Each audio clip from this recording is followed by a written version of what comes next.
MB live आपके सामने एक नई पेशकश लेकर आया है और इस पेशकश के तहत मीरा भाईंदर के वो तमाम प्रोमिनेंट लीडर्स, वो तमाम मशहूर नेता जिनको आपने जीवन में, हो सकता है कि मीरा भाईंदर में आपने एज अ लीडर देखा हो, एज अ नेता देखा हो, लेकिन उनकी पर्सनल लाइफ के बारे में बहुत कम लोग जानते हैं।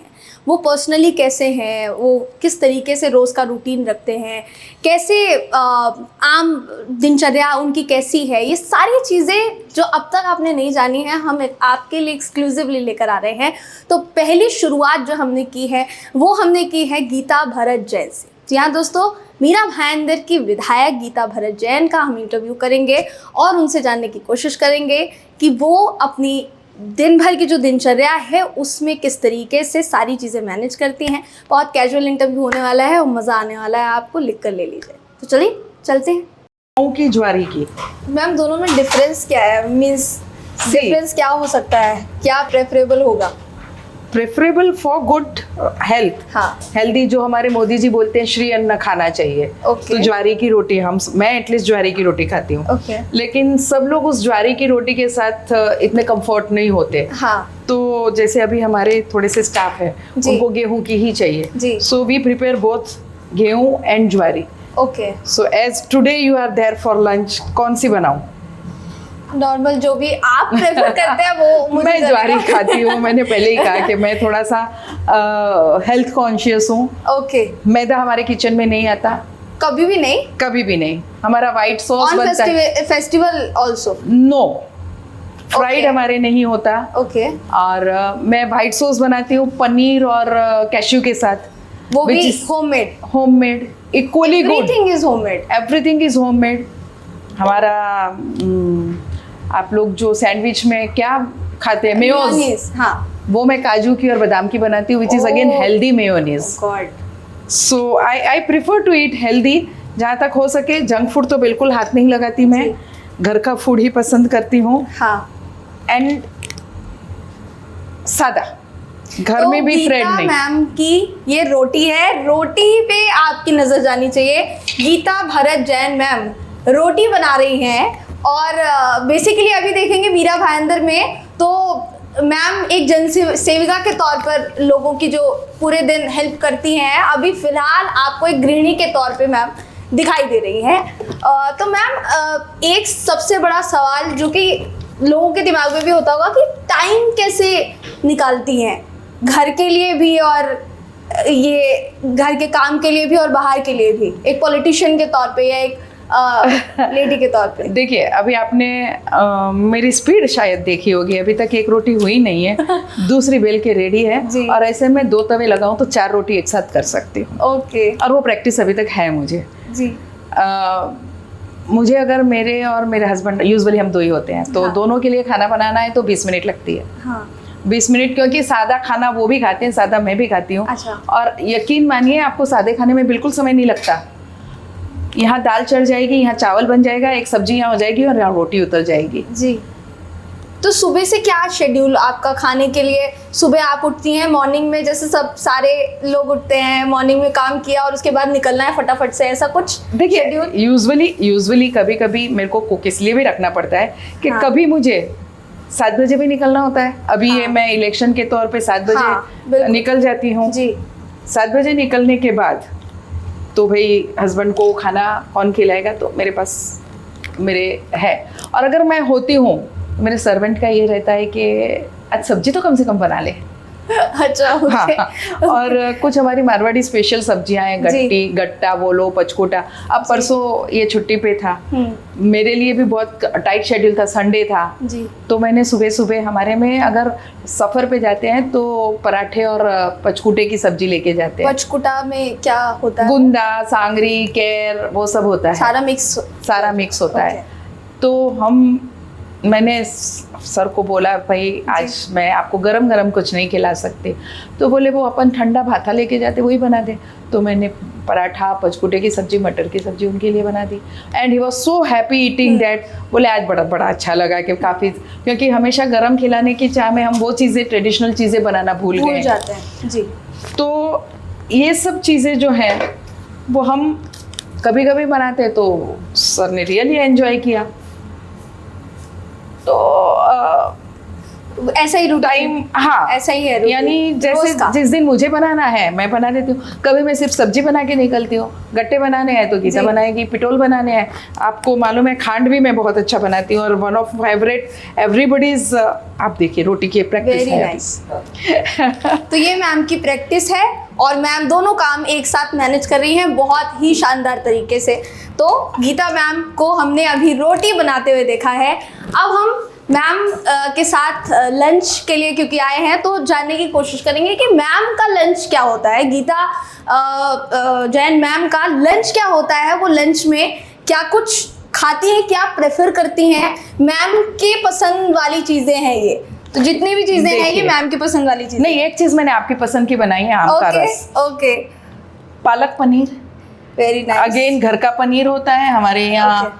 गाय है तो पनीर हम बाहर से लाना पसंद नहीं करते, पनीर घर पे बनता है। पालक हमारे फार्म पे उगती है, वाओ। तो अगेन हेल्दी पालक पनीर है जी। आप ये चावल देखेंगे तो बिना पॉलिश के चावल, ये भी वाड़ा में हमारे फार्म पे होता है। हम पॉलिश्ड चावल नहीं खाते, though it is not all that soft and tasty, but we don't eat. आप सब्जी देखेंगे तो बिल्कुल मसाले के बिना, तेल के बिना हमारी सब्जी होती है। सब्जी है? ये कैबेज है, बिना मसाला, आप कहीं कोई मसाला नहीं देखेंगे। तो ये आपके लिए भी और सर के लिए भी, दोनों के लिए, सबने हेल्दी खाना है। आज आप मेरे साथ खा रहे हैं, आपको भी हेल्दी खाना है। ठीक है, ओके। मेरा यूजुअली लंच ये रहता है, salad and dahi. Okay. Usually I take this in my this with little bit of सब्जी।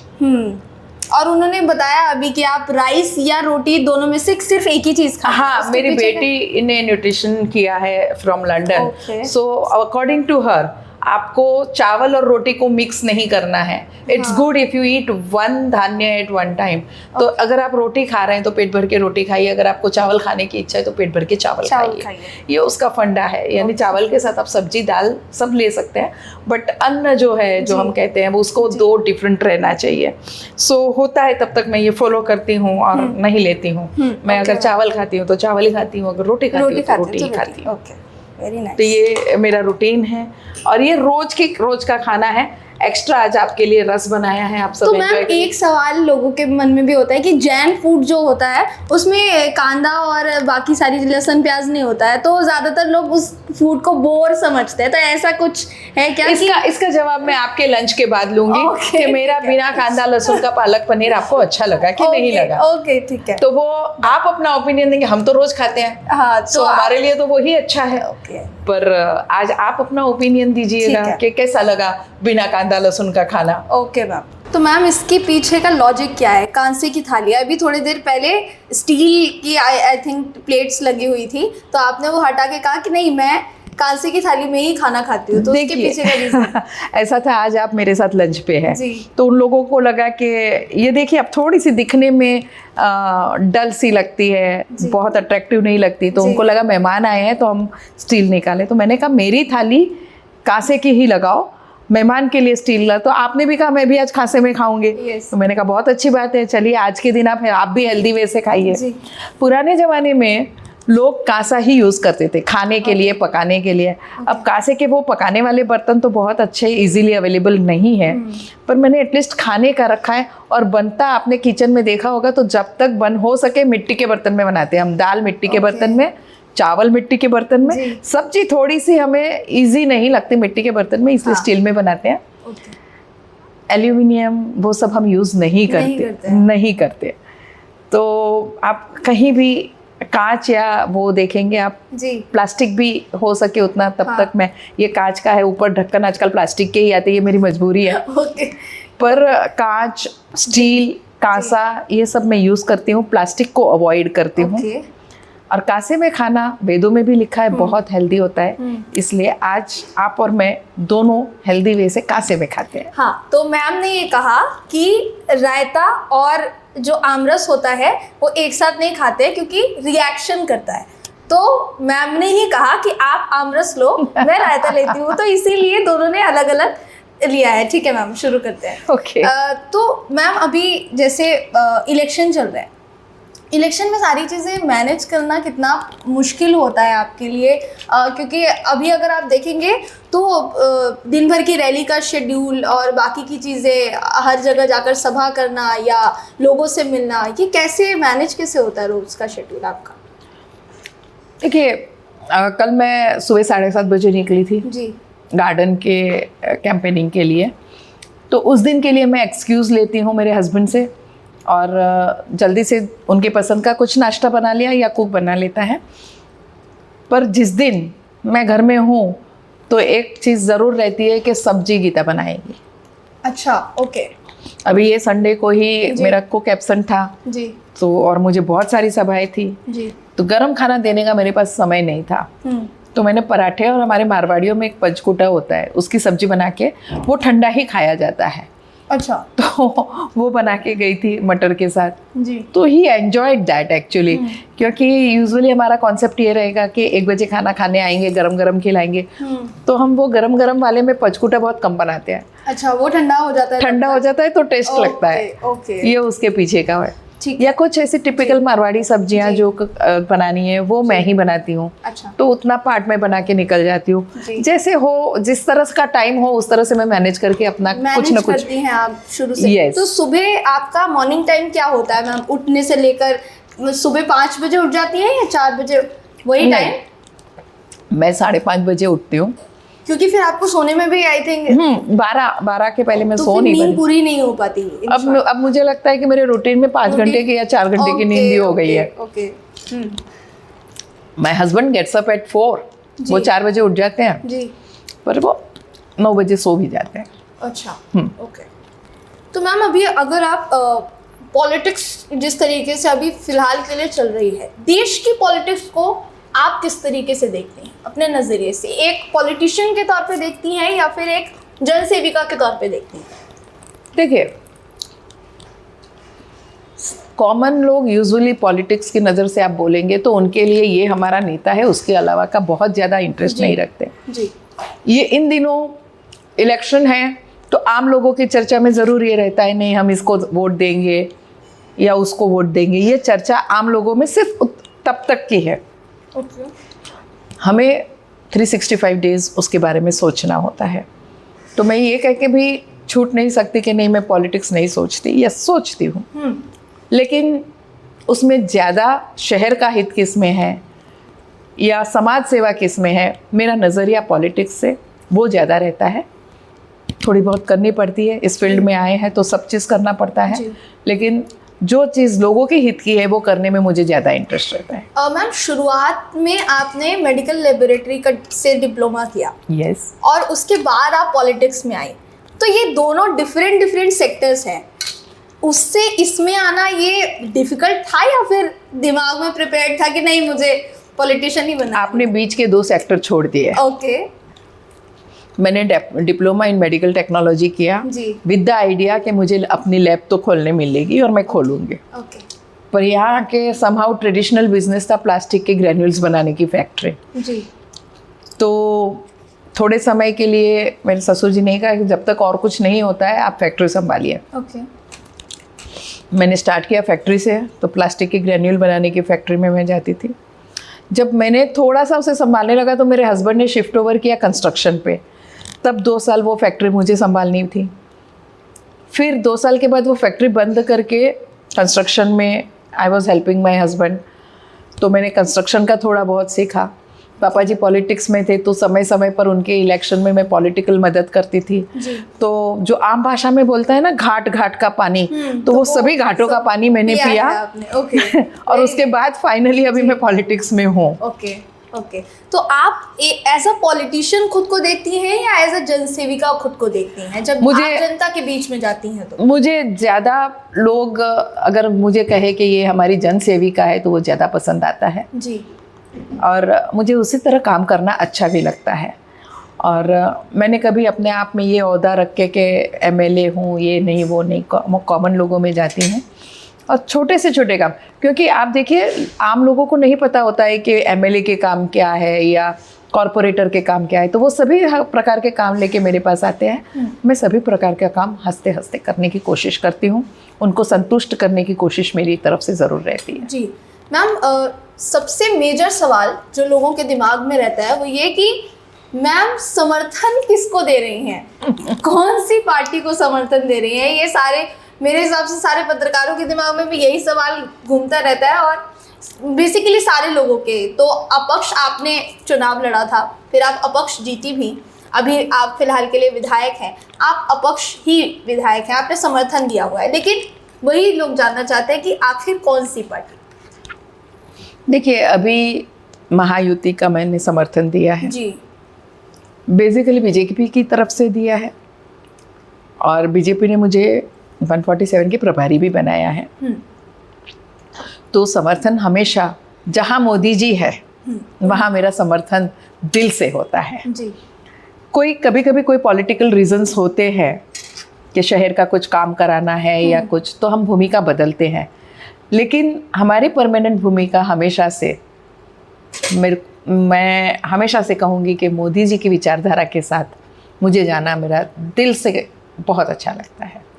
यहाँ के मीरा भाईंदर की अगर राजनीति के बारे में थोड़ा सा बात किया जाए, तो यहाँ बहुत सारे ऐसे बीजेपी में खासकर पॉलिटिशियंस हैं जिनका आपको लेकर ऐसा मत होता है कि मैम का जब ज़रूरत थी तो वो शिवसेना में गई, और जब ज़रूरत थी तो वो बीजेपी में आई। इस पूरी टिप्पणी को आप किस तरीके से काउंटर करती हैं जब बाहर जाती है? क्योंकि ये बहुत चैलेंजिंग है किसी की ऐसी बातें सुनना, क्योंकि हम पूरी तरीके से खुद को एक पार्टी के लिए समर्पित कर रहे हैं। तो कैसे इसको टैकल करती हैं? देखिए, कैसा है, मैंने स्टार्टिंग में जी, मुझे मंत्री पद की ऑफर थी।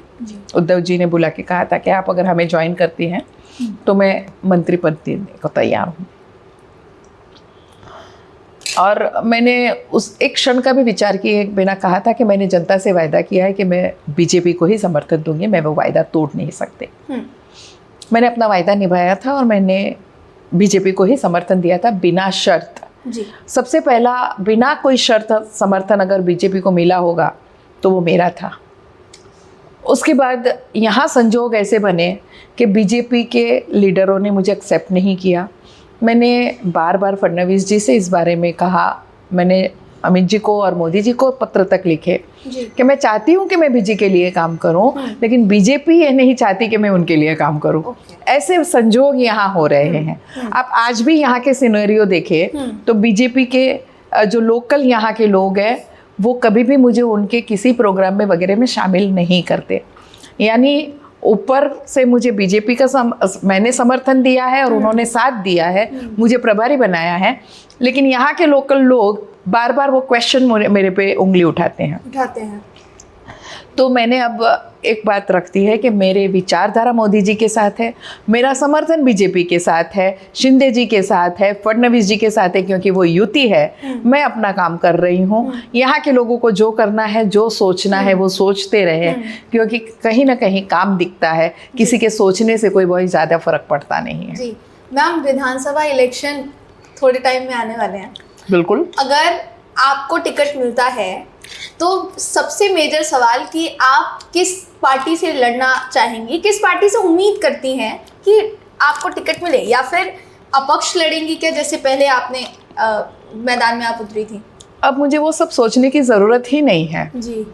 फडणवीस जी ने बहुत खुले शब्दों में मुझसे ये वायदा किया है कि मैडम इस बार बीजेपी से उम्मीदवार आप ही होंगी, और मुझे उनके शब्दों पे पूरा विश्वास है, तो मैं और कोई चीज़ क्यों सोचूं?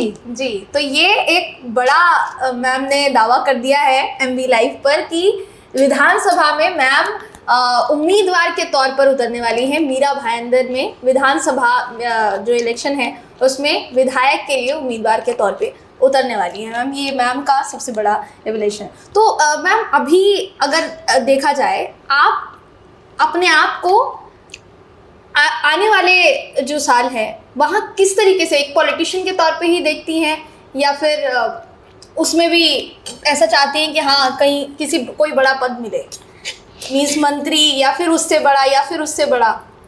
देखिए, ईमानदारी से कहूँ तो किसको इच्छा नहीं होती कि बड़े पद मिले। जी। मुझे भी है। जी बिल्कुल। पर अपनी लाइन छोड़ के नहीं, अपना मॉरल छोड़ के नहीं। और बिल्कुल बड़े पद की इच्छा रखना बहुत स्वाभाविक है।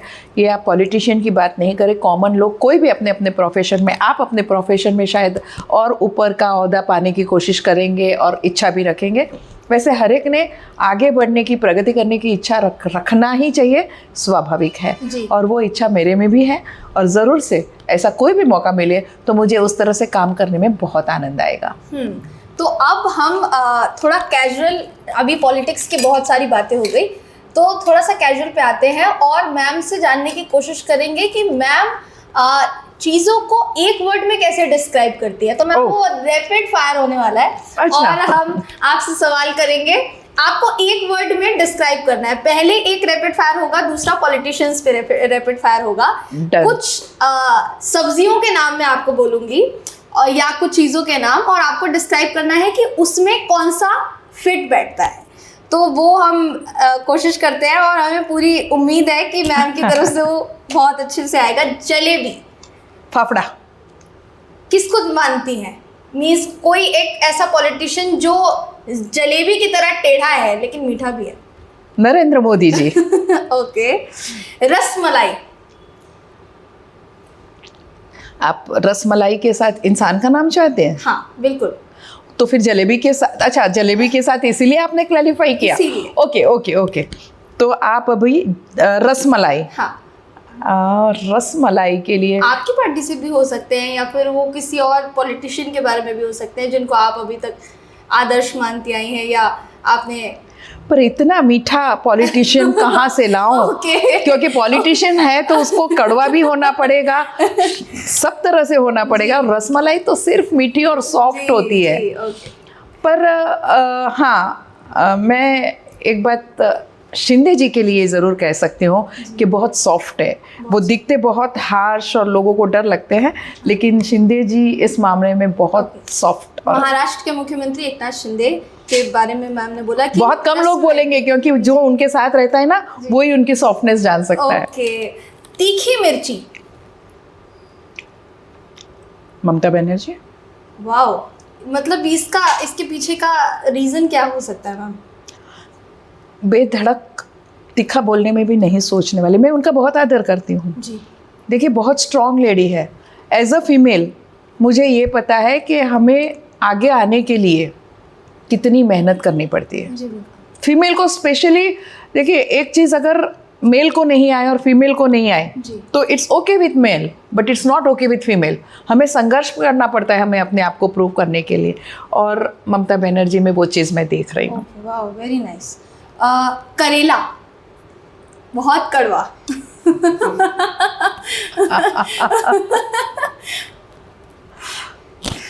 इसमें थोड़ा सोचना पड़ रहा है मैम को, थोड़ा सा। देखिए कोई भी सही में कोई ऐसा बहुत कड़वा, तो क्योंकि जिसकी जुबान पे सिर्फ कड़वाहट ही रहती है मैम, कोई तो ऐसा होगा आपकी नज़र में, कोई आपका जानने वाला या आपके सामने कोई ऐसा।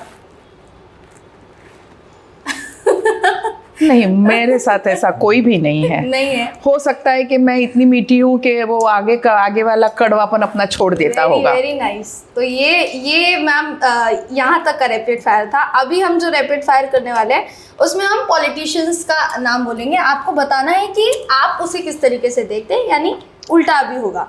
मोदी जी को लेकर एक वर्ड में डिस्क्रिप्शन। विश्वगुरु। राहुल गांधी। शहजादा। अच्छा। सुकून। आप नाम लेने वाले थे। सुकून। हाँ, सुकून में आप किसको मानते हैं? मतलब आप सुकून किस चीज में देखती हैं, उसको एक वर्ड में आप। नहीं, आप इस बार चिटिंग कर रही है। आप नाम देना चाह रही थी, आप नाम दीजिए और मैं देखूंगी कि किसका नाम, मैं उस नाम के आगे मैं क्या जोड़ सकती हूँ। ठीक है, अटल बिहारी वाजपेयी। उनको आप सुकून बोल सकते हैं। ओके, ठीक है। गीता जैन।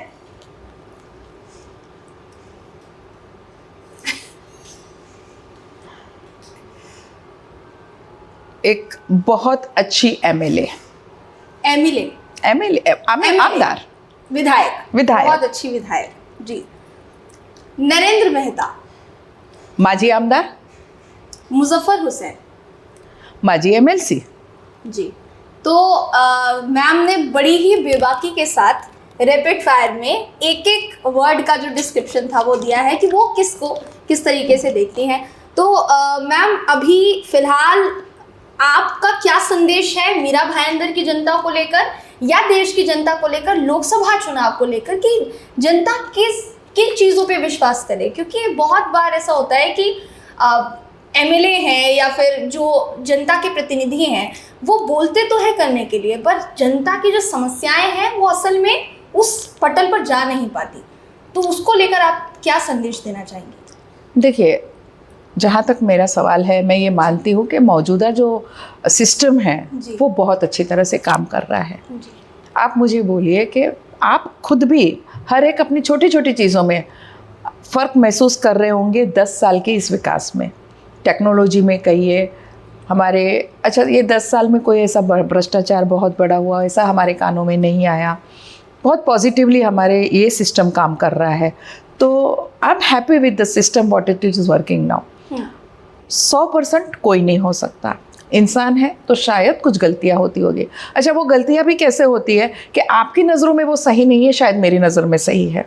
तो जो निर्णय लिए जाते हैं ऊपर, कभी कभी ऐसा होता है कि उसको पॉजिटिव और नेगेटिव दोनों नज़रों से देखा जाता है, लेकिन जिन्होंने निर्णय लिया उनकी नीयत बहुत अच्छी होती है कि ये हमारे अच्छे के लिए लिया जाता है। हम दवाइयाँ लेते हैं तो कड़वी भी होती है पर हमारे अच्छे के लिए होती है। तो कोई ऐसे कठोर निर्णय शायद लिए गए हो जो जनता को लगे होंगे कि बहुत कठोर निर्णय है, ऐसा नहीं होना चाहिए, पर वो आगे के उज्जवल भविष्य के लिए होते हैं, ऐसा मेरा मानना है। तो I am happy with this system. और एक लोक प्रतिनिधि के नाते अगर आप मुझे पूछते हैं तो अभी की जो मौजूदा प्रेजेंट सिस्टम है उन्होंने बहुत अच्छी तरह से मुझे सपोर्ट किया है, इस शहर के विकास के लिए बहुत सपोर्टिव रहा है। और मैं चाहूँगी कि ये जो एक समान जो विचारधारा है नीचे से ऊपर तक वो आगे तक चलती रहे। और ऑफ कोर्स लोग इस बात से सहमत भी है।